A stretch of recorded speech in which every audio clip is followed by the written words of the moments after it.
मैं फिर से कजरी गीत धान रोपने टाइम का लेके आई हूँ। आप लोग को जैसा भी लगेगा कमेंट बॉक्स में ज़रूर बताइएगा। चैनल पे जो नए हैं तो प्लीज़ चैनल को सब्सक्राइब कर लीजिएगा और हाइप के बटन ज़रूर दबाइएगा। तो आइए हम सुनाते हैं। फूल लोड़ा चली गौरा बाबा फूल बढ़िया, फूल लोड़ा चली गौरा बाबा फूल बढ़िया। पहिरी के धनी रंग साड़िया ना, फूल लोड़ा चली गौरा बाबा फूल बढ़िया। पहिरी के गेरुआ रंग साड़िया ना, बसा चढ़ल साधु एक जोगिया, बसा चढ़ल साधु एक जोगिया।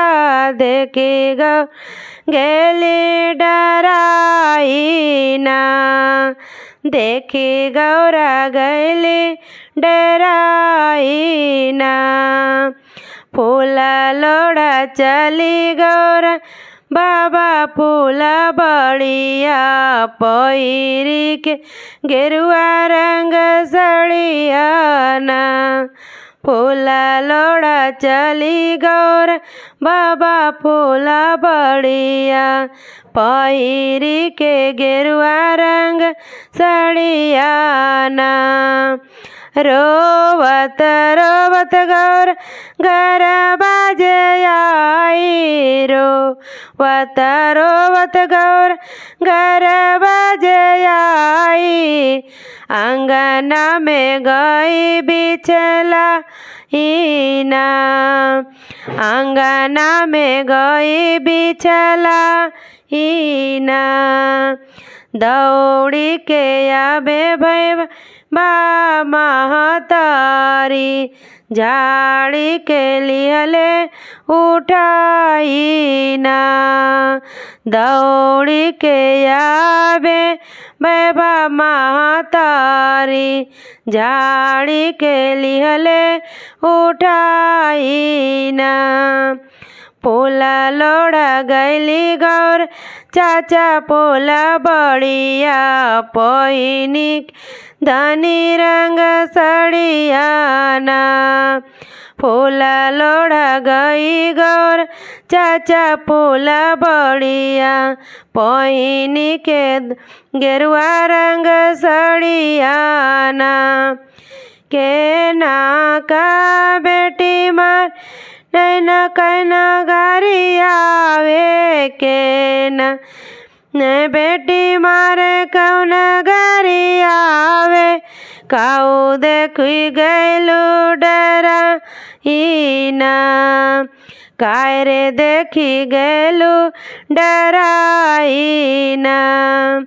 काहे के मोरी गौरा गैल बिचलाई, काहे के मोरी गौरा गैलो बिचलाई।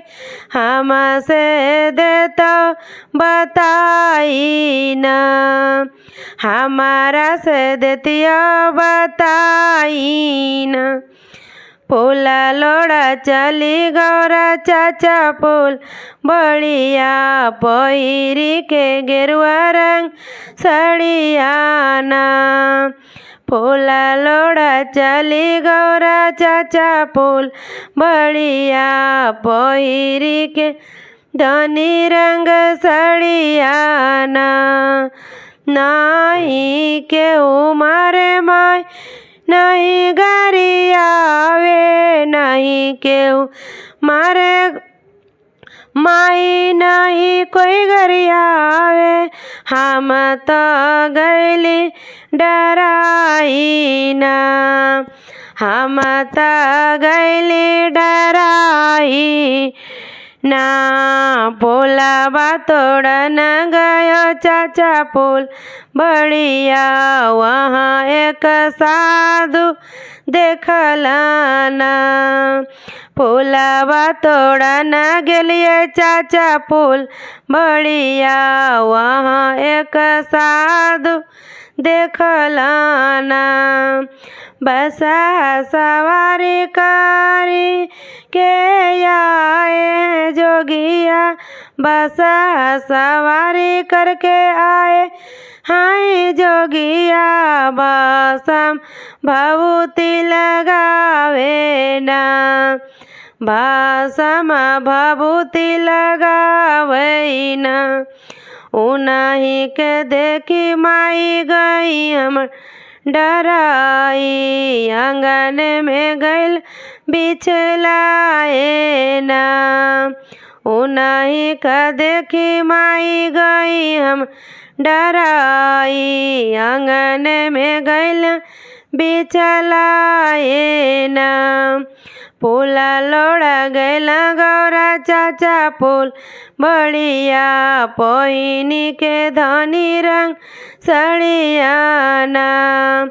फूला लोड़ा गैल गौरा चाचा फूला बढ़िया, पहिनी के गेरुआ रंग सड़ियाना।